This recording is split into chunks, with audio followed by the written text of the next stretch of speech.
Tu te sens bien reposé, j'espère, parce que je vais te proposer quelque chose d'un peu difficile. Ne t'inquiète pas, ça va être amusant. Tu vas visiter différentes planètes dans notre système solaire et essayer de courir sur chacune d'elles. Nous allons voir où tu fileras comme une gazelle et où, au contraire, tu pourras à peine marcher. L'homme le plus rapide au monde, Usain Bolt, peut courir à une vitesse moyenne de 38 km/h. Mais sa vitesse de pointe est encore plus élevée, 43 km/h. Malheureusement, nous ne pouvons pas tous être Usain Bolt. Une personne moyenne court à une vitesse comprise entre 10 et 13 km/h. Mais peut-être existe-t-il une planète où tu pourrais battre les records du célèbre sprinter jamaïcain. Avant toute chose, voyons ce qui affectera ta vitesse lorsque tu courras sur d'autres planètes. Pour commencer, la gravité. En fonction de sa force sur la planète que tu visites, elle influencera ton poids. Et dans la plupart des cas, plus tu es lourd, plus tu courras lentement. En outre, sur toutes les planètes de notre système solaire, hormis la Terre, tu devras porter une combinaison spatiale assez volumineuse. Sans ça, tes chances de survie seront absolument nulles. Sans oublier que les conditions météorologiques sont extrêmes sur la plupart de nos voisines. Il y fait soit un froid glacial, soit une chaleur étouffante. Et les vents peuvent y être extrêmement, et je dis bien extrêmement, violents. Bref, ton fabuleux voyage est sur le point de commencer. Attache ta ceinture.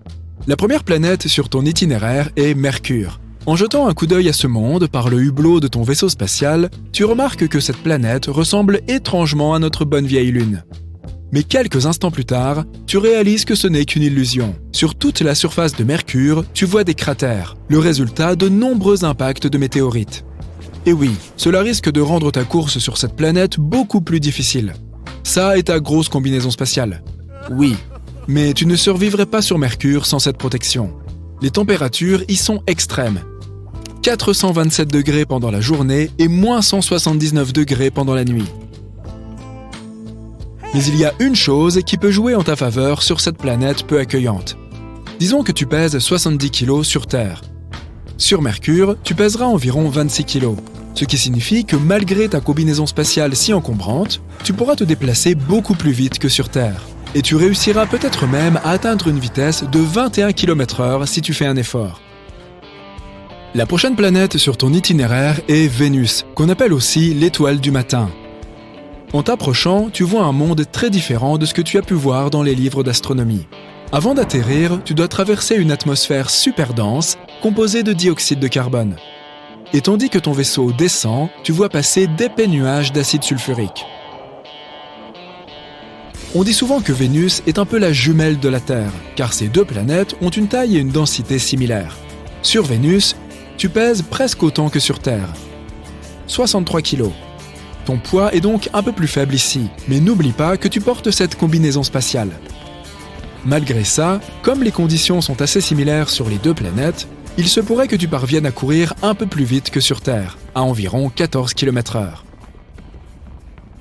Ta première impression de Mars est qu'il y fait un froid glacial. La température moyenne y est de moins 62 degrés. Même de loin, la planète a cette teinte rougeâtre. Une fois que tu as atterri sur la surface de Mars, tu comprends pourquoi. Le sol est couvert d'une poussière roussâtre. Cette même poussière, très fine, flotte dans l'air tout autour de toi. Où que tu regardes, tu vois des teintes dorées, brunes, orangées et même verdâtres. Ce sont les minéraux qui composent le sol qui déterminent les couleurs du paysage. L'épaisseur de la couche de poussière varie d'une zone à l'autre, mais la moyenne générale est d'environ 2 mètres. Et oui, cela va rendre la course un tantinet plus difficile.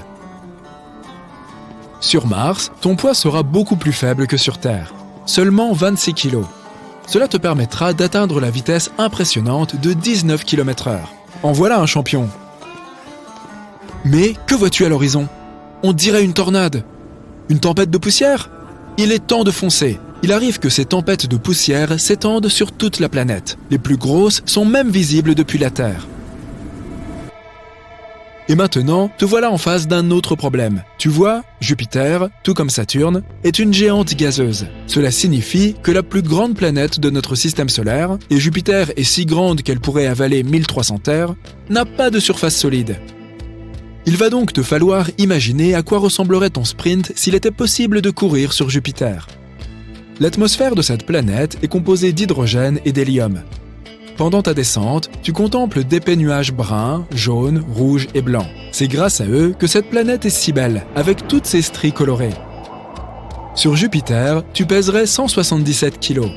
Tu t'épuiserais rien qu'en marchant dans ta combinaison spatiale si peu pratique. Enfin, si tu pouvais marcher sur la surface de cette planète, bien sûr. Si tu essayais d'y courir, tu te traînerais à une vitesse comprise entre 1,6 et 3 km/h. Et comme si tout ça n'était pas déjà assez ridicule, il y a énormément de vent sur Jupiter. Et il souffle entre 322 et 644 km/h. Tu vois ces anneaux? C'est Saturne, une autre géante gazeuse dépourvue de surface solide. Cette planète est principalement composée d'hydrogène et d'hélium. Et sa température et sa densité changent au fur et à mesure que tu t'y enfonces. Si tu décidais de quitter ton vaisseau spatial et de marcher sur la surface de Saturne, tu tomberais tout simplement dans la planète. Mais vu d'en haut, on dirait pourtant que Saturne possède une surface. Cette sphère de couleur brun-jaune est entourée de plusieurs couches de nuages. La couche extérieure visible est composée de nuages d'ammoniac. Au-dessous, il y a des nuages d'hydrosulfure d'ammonium. Et la couche la plus profonde est composée de nuages d'eau. Bien que Saturne soit une géante gazeuse, ton poids n'y serait pas très différent, environ 75 kg. La raison, c'est que la gravité de cette planète est similaire à celle de la Terre. Mais à cause des conditions qui y règnent et de ta fichue combinaison spatiale, tu courrais un peu plus lentement là-bas que sur Terre, à une vitesse d'environ 6 km/h. Avant de repartir, tu admires la caractéristique la plus célèbre de Saturne, ses superbes anneaux gris, beige et fauve. Ils sont constitués de morceaux de roche et de glace. Tu aperçois aussi quelques-unes des 53 lunes de Saturne. Tiens, voici Titan, un monde glacé plus vaste que notre Lune et même que Mercure. C'est la deuxième plus grande lune du système solaire. La planète suivante sur ton itinéraire est une boule bleu-vert faite de glace et de gaz. C'est la géante glacée Uranus. Elle doit cette belle teinte à la lumière du Soleil qui se réfléchit sur sa surface. Uranus n'est pas solide, actionne vite les freins. Si tu n'arrives pas à t'arrêter à temps, ton vaisseau spatial va traverser la haute atmosphère de la planète et s'enfoncer dans son noyau liquide et glacé. Je doute que tu parviennes à y mener ton expérience. Alors, il nous faut à nouveau faire preuve d'un peu d'imagination. Sur Uranus, ton poids serait d'environ 62 kg. Et, contre toute attente, tu pourrais atteindre une bonne vitesse ici, au moins 13 km/h.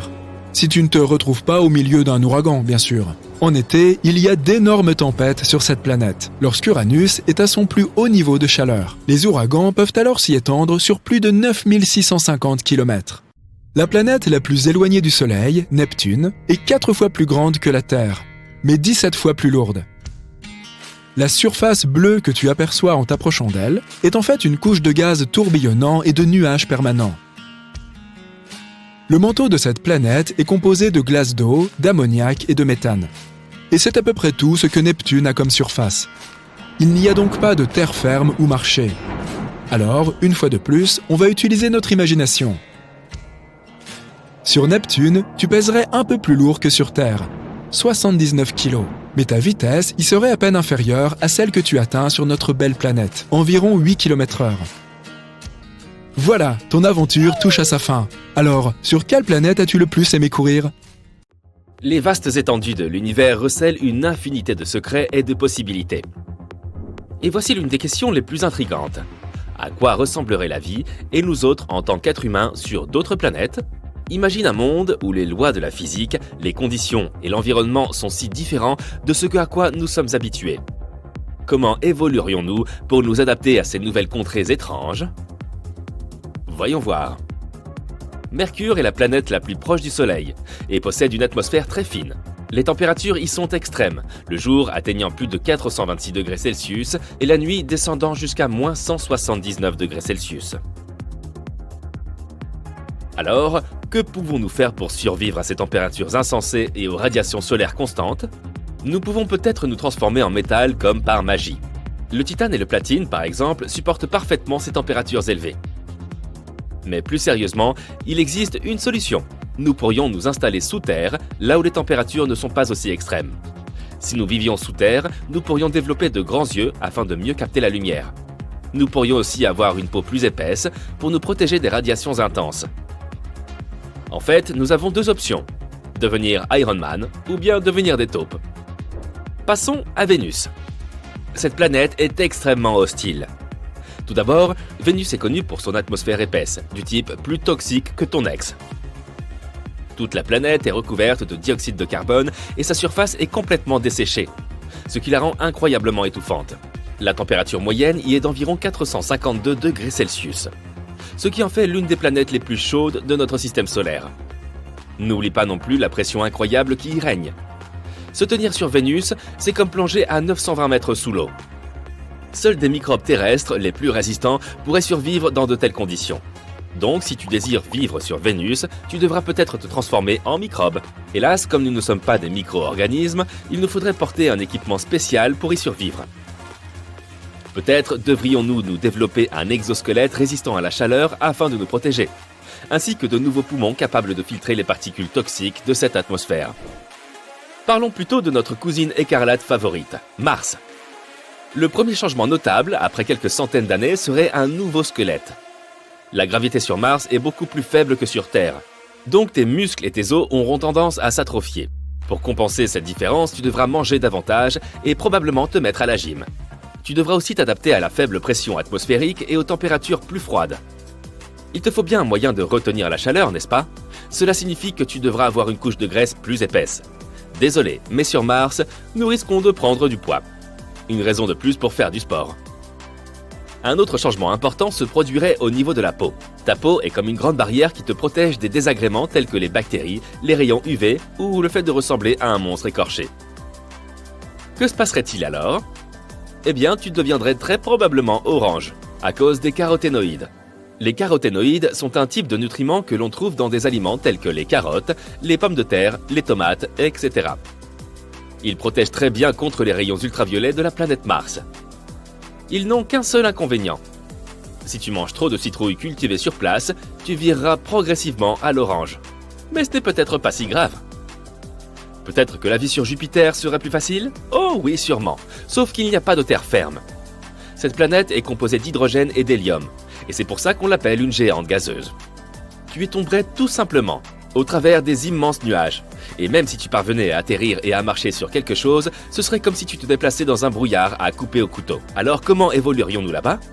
Primo, notre taille pourrait changer pour résister aux immenses pressions. Secondo, les fluctuations de température sur Jupiter sont énormes. La surface est terriblement froide et la température augmente considérablement sous les couches extérieures de l'atmosphère. Tertio, si tu vivais sur Jupiter, il n'y aurait pas de langage oral. Cette géante gazeuse absorbe les ondes radio, donc même si tu parlais, personne ne pourrait t'entendre. Il n'y aurait pas non plus de musique, et donc pas de fête. À quoi bon alors? Peut-être pourrions-nous communiquer en langage des signes? Mais ce n'est pas si simple. Jupiter est perpétuellement agité de vents violents et de puissants orages. Il est donc peu probable que tu puisses y voir quoi que ce soit. Même si nous évoluions d'une manière ou d'une autre, notre vie n'y serait vraiment pas facile. Avant d'atterrir sur Saturne, tu voudras probablement admirer de près ses anneaux emblématiques. Mais c'est hélas impossible, car les anneaux de Saturne sont constitués d'un tas de particules de glace flottant dans l'espace. Il serait donc extrêmement difficile d'atterrir. Allons donc directement sur Saturne. À première vue, cette planète ne semble pas si mal. Certaines couches de cette géante gazeuse présentent des températures plutôt agréables. Si nous plongeons plus profondément dans la planète, il fait même relativement chaud, jusqu'à -3 degrés dans sa deuxième couche. Il s'agit d'une température moyenne dans les pays comme la Suède et le Canada. Malheureusement, il ne s'agit que d'une seule de ces nombreuses couches. Le reste de la planète est incroyablement froid. Pour survivre sur Saturne, nous devrions donc faire beaucoup d'efforts. En plus du froid, nous devrions nous accommoder de l'environnement hostile de la planète, notamment ses tempêtes extrêmes, ses vents violents et ses radiations. Pour nous protéger de ces conditions, il nous faudrait encore développer une peau résistante, des techniques d'isolation, etc., etc. La planète suivante est Uranus. L'environnement d'Uranus est très différent de celui de la Terre, avec des températures beaucoup plus froides, l'absence de surface solide et une atmosphère très différente. C'est comme une autre Jupiter, mais qui donnerait dans les tons bleus. Mais on pourrait plus mal tomber. Il y a même de l'eau sur Uranus. Le seul problème, c'est que la planète regorge d'ammoniac, ce produit radical que nous utilisons pour le nettoyage. Ne t'étonne donc pas si tu y sens une odeur irrespirable. De plus, il fait incroyablement froid là-bas, comme si l'hiver n'en finissait jamais. Comment survivre dans un environnement aussi sombre et hostile? Nous aurions besoin d'une peau plus épaisse pour faire face à ces températures extrêmes. Nous aurions également besoin d'yeux plus grands pour mieux voir dans l'obscurité. Enfin, nous pourrions être amenés à développer un nouveau système auditif, comme celui des dauphins. Ce serait assez rigolo, non? Passons à Neptune. Si des êtres humains devaient évoluer sur Neptune, il leur faudrait s'adapter à ces conditions difficiles. Neptune, la 8e planète la plus éloignée du Soleil, est une autre géante gazeuse. La seule différence est que cette planète pourrait bien avoir un noyau solide. Si nous devions vivre sur Neptune, nous n'aurions d'autre choix que de flotter ou de nager à travers son atmosphère riche en méthane. Nous devrions également développer des branchies ou un dispositif semblable pour respirer. En fait, nous deviendrions soit des reptiles de l'espace, soit des poissons cosmiques. Sur Neptune, la gravité est légèrement supérieure à celle de la Terre, mais les vents violents font qu'il est très difficile de rester en place. Pour résister au vent, il nous faudrait être beaucoup plus lourd. Là encore, il s'agit de manger beaucoup et de se muscler. Oui, techniquement ce n'est pas une planète, mais nous l'aimons toujours et nous ne pouvons pas la laisser en reste. Un monde petit, lointain et incroyablement froid. Pluton est encore plus petite que notre Lune. Et pour cette raison, il n'y a presque aucune gravité. Il sera donc très difficile de s'y tenir debout. Pour éviter de s'envoler accidentellement dans l'espace en jouant au football, il faudrait créer des machines simulant la gravité. Et si nous ne voulons pas avoir le vertige, nous devrons développer un tout nouveau système nerveux. Mais Pluton pourrait être pire. Par exemple, il y a de l'eau liquide sous sa surface, et même quelques montagnes glacées. Il serait peut-être possible d'y survivre si nous disposions d'un équipement conséquent, de vêtements, de fournitures et... Non, laisse tomber, c'est trop se compliquer la vie. Quoi qu'il en soit, de la chaleur torride de Mercure aux températures glaciales de Neptune, chaque planète présente un ensemble unique de défis environnementaux et d'opportunités d'évolution. Même si nous ne saurons jamais vraiment à quoi ressembleraient les humains sur ces autres mondes, il est passionnant d'envisager les possibilités infinies qui s'offrent à nous. Ne cessons jamais de regarder en direction des étoiles et de nous poser de telles questions. Qu'est-ce que la zone habitable? Dans ma chambre, c'est sans doute le seul coin encore épargné par les débris de nourriture et les jeux vidéo. Mais en astronomie, cette zone désigne une région autour d'une étoile où la température permet à l'eau de rester liquide. Trop chaude, elle s'évapore. Trop froide, elle gèle. À l'image de la soupe de boucle d'or, cette zone est juste comme il faut pour que de l'eau liquide subsiste, condition essentielle à la vie telle que nous la connaissons. Les 3 ours ne diront pas le contraire. La taille de cette zone dépend directement de la température de l'étoile qu'elle entoure. Toutefois, elle ne garantit en rien la présence de vie. L'atmosphère d'une planète et la protection offerte par son champ magnétique y jouent également un rôle essentiel.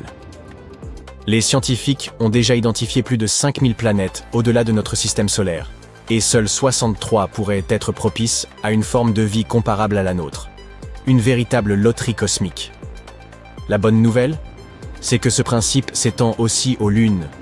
Si celles-ci gravitent dans une zone habitable, elles pourraient elles aussi abriter des conditions favorables à la vie.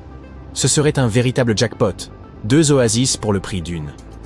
Dans notre système solaire, la zone habitable s'étend approximativement entre 129 et 168 millions de kilomètres du Soleil. De toutes les planètes situées dans cette bande, seule la Terre a vu poindre la vie. Mais imaginons un instant que nous puissions rendre toutes les planètes habitables. Commençons par Mercure. Avant toute chose, il faudrait offrir à Mercure une profonde transformation, épaissir son atmosphère, lui fournir un champ magnétique, et l'arroser généreusement d'astéroïdes riches en eau. Bref, c'est l'heure de la terraformation. Étant la planète la plus proche du Soleil, Mercure ne manque certes pas de lumière. En vérité, elle aurait surtout besoin de se rafraîchir.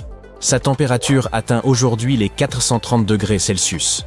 Bien trop chaud, comme le ferait remarquer Papa Ours. C'est pourquoi il faudrait déplacer la planète vers une orbite plus clémente, environ 2 fois plus éloignée du Soleil. Grâce à la terraformation et à un climat désormais tempéré, l'eau finirait par apparaître. Et si nous souhaitons un environnement véritablement confortable, nous pourrions bâtir des habitats souterrains, ou bien en surface, à condition de les protéger efficacement contre la chaleur et les radiations. Avec un peu d'ingéniosité, tout est possible. Après tout, des gens vivent en Arizona, n'est-ce pas? Il ne manquerait plus que les terrains de golf. Abordons à présent Vénus, cette fameuse planète de l'amour, où les températures sont si extrêmes qu'elles suffisent à faire fondre le plomb, et où la pression atmosphérique est telle qu'elle pourrait vous broyer en quelques secondes. Charmant, n'est-ce pas? Vénus est considérée comme la planète sœur de la Terre, mais comme dans bien des fratries, nous n'avons presque rien en commun. Tâchons d'y remédier. Si nous introduisions de l'hydrogène sur Vénus, il réagirait avec le dioxyde de carbone pour produire de l'eau et du graphite. L'eau nous permettrait de générer de l'oxygène. Mais pour mener ce projet à bien, il nous faudrait amasser de l'hydrogène spatial comme s'il y avait soudain des soldes à prix cassés. Ensuite, il nous resterait à bâtir des logements capables de résister aux rafales et aux pluies acides. Une formalité, n'est-ce pas? Heureusement, avec la planète suivante, les choses deviennent bien plus simples. Mars est souvent vu comme la candidate idéale pour abriter une vie extraterrestre. C'est un monde rocheux, à l'atmosphère ténue, mais dont la surface montre des traces d'eau, et même des signes potentiels de vie microbienne. Aux yeux des Martiens, c'est sans doute nous, les extraterrestres. Dans l'optique de terraformer Mars, la présence d'océans serait essentielle. Elle contribuerait à en épaissir l'atmosphère et à en réchauffer la surface. Il ne resterait plus qu'à provoquer une nouvelle pluie d'astéroïdes, ou bien à installer d'immenses miroirs pour réfléchir la lumière solaire et faire fondre les glaces. Tout simplement. Dès l'apparition d'étendues océaniques sur Mars, la planète amorcera lentement sa transformation en un monde verdoyant, comparable à notre Terre. Il ne restera plus qu'à y ériger des habitats artificiels, en veillant à leur offrir tous les attributs du confort domestique. Rendre les planètes telluriques habitables n'est pas si insurmontable, comparé aux géantes gazeuses. Jupiter, par exemple, est dépourvu de surface solide, rendant sa colonisation pratiquement irréalisable. Il nous faudrait redoubler d'inventivité. Pourquoi ne pas envisager des structures flottantes, suspendues dans les nuages, là où température et pression rappellent celles de la Terre? Il suffirait ensuite de les isoler des petits désagréments, tels que des vents dépassant 640 km/h et des éclairs à chaque minute. Mais si nous parvenions à ériger des habitations dans l'atmosphère jovienne, les panoramas qui s'offriraient à nous seraient d'une rare magnificence. Imaginez-vous éveillé chaque matin face à ces bandes colorées et à ces nuées en perpétuel mouvement, ou bien flânant dans l'épaisse atmosphère de cette géante gazeuse. Effrayant sans doute, mais spectaculaire. Prenez garde à ce balcon. Nous pourrions aussi recourir à des technologies avancées afin de rendre l'atmosphère de Jupiter respirable. Un système qui transformerait ces gaz pour libérer de l'oxygène. Cela relève aujourd'hui de la science-fiction, mais quelle idée fascinante. Abordons maintenant Saturne, autre géante gazeuse dénuée de surface solide, apte à accueillir la vie. Pourtant, tout espoir n'est pas perdu. Comme pour Jupiter, nous pourrions concevoir des habitats flottants dans les couches supérieures de son atmosphère. Une vie suspendue dans un nuage de luxe, bien que le loyer soit stratosphérique.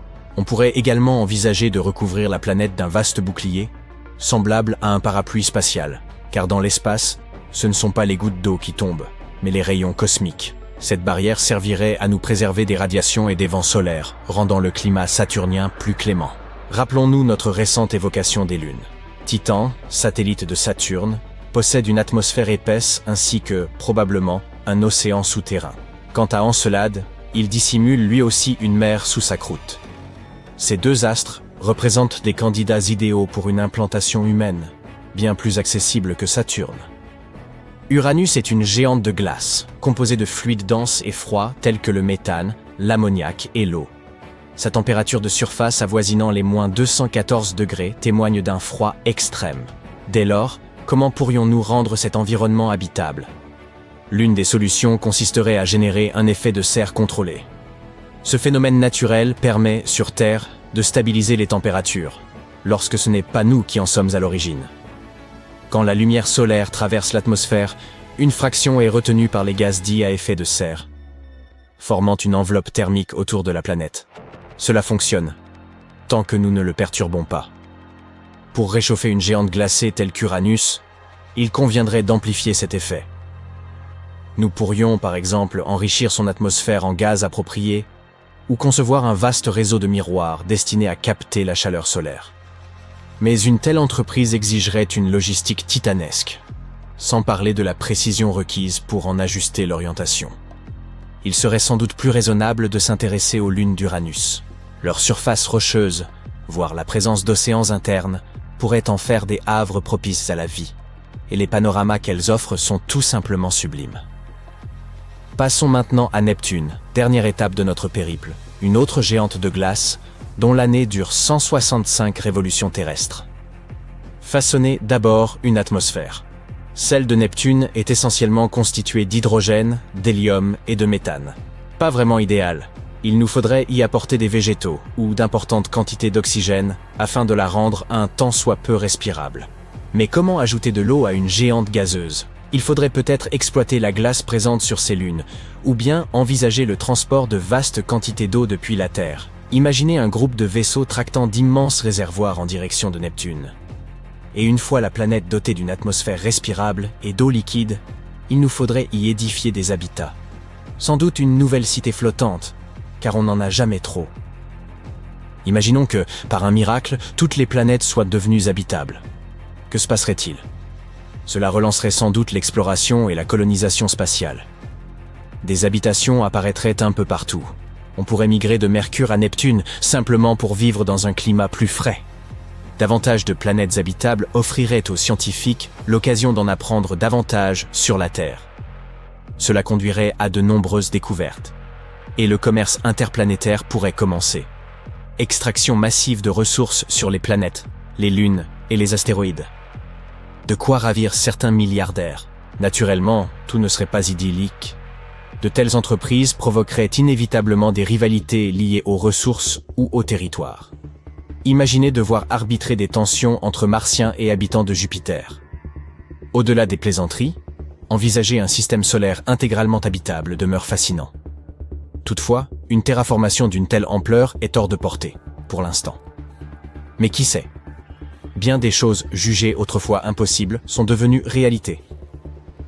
Alors, continuons de rêver, tout en prenant soin de la planète que nous avons déjà. Regarde ce type balèze à la peau toute rouge. Il a séjourné sur Mars pendant une bonne minute. C'est pourquoi il semble avoir utilisé la mauvaise teinte d'autobronzant. Tous les caroténoïdes contenus dans les carottes, les patates douces, les poivrons, les tomates et les citrouilles le protègent des rayons UV. Plus il mange, plus il devient orange. Quant à sa corpulence, elle est due à la pesanteur martienne.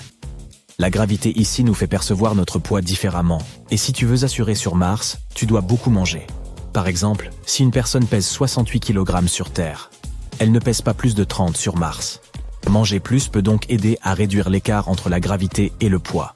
Mercure est tout à fait différent. Il y fait plus chaud que sur la plus brûlante des asphaltes le jour, mais plus froid que le château d'Elsa la nuit. Il faut être fait de métal avec un point de fusion élevé pour pouvoir survivre ici. Mais pour nous, humains ordinaires, nous serions vite grillés. Littéralement. Bien que Mercure soit la planète la plus proche du Soleil, Vénus reste la plus chaude. La vie sur Vénus parle plutôt de la jumelle maléfique du Soleil. La température y oscille généralement autour de 465 degrés Celsius en moyenne. Survivre au point d'ébullition de l'eau ou dans la chaleur extrême de Vénus est un défi pour la plupart des espèces terrestres. Seule une poignée d'entre elles peut supporter des températures bouillantes. Les autres se précipitent au Starbucks pour prendre un latte glacé dès les premiers rayons du soleil printanier. Aucun être humain ne peut donc évoluer suffisamment pour survivre sur Vénus. Les seules créatures qui pourraient y prospérer sont probablement des tardigrades et les gens chelous qui mettent de la sauce piquante sur tout. Tu te demandes ce que sont les tardigrades ? Eh bien, ce sont des créatures minuscules et adorables qui ressemblent à des chenilles et qui sont incroyablement résistantes. Elles peuvent supporter l'eau bouillante, les profondeurs d'une fosse maritime et le vide glacial et sans lumière de l'espace. Récemment, les tardigrades ont fait l'objet d'une étude scientifique à bord d'un vaisseau spatial qui s'est malheureusement écrasé sur la Lune. Les scientifiques pensent que les tardigrades ont pu survivre à l'impact. Aimerais-tu te transformer en cette créature et vivre sur Vénus ? Bon, nous en avons fini avec les planètes terrestres. Passons aux géantes gazeuses. Maintenant, regarde ce gars qui vient de Saturne. Il a des nageoires et non des bras. Il a de petits trous sans rabat d'oreilles externes au lieu d'oreilles normales. La majeure partie de cette géante gazeuse est plus froide que le cœur de ton ex, car la température y est d'environ moins 140 degrés Celsius. On ne peut pas marcher dessus, mais on peut se transformer en boule de neige ou en cristal de glace si l'on se sent fringant. La situation est assez similaire sur Jupiter, si bien que se transformer en phoque et s'y prélasser n'est sans doute pas une mauvaise idée. Au moins, tu pourras y vivre sans payer de loyer. Et ne me parle même pas de Neptune et Uranus. Ce sont des géants de glace qui n'ont pas de surface solide, donc ces types aux griffes acérées que l'on voit dans les films ? Oui, ils n'existent pas. De plus, ces deux-là ne sont pas vraiment accueillants pour nous autres. Je m'en tiendrai à mes patates douces sur Mars. Merci beaucoup.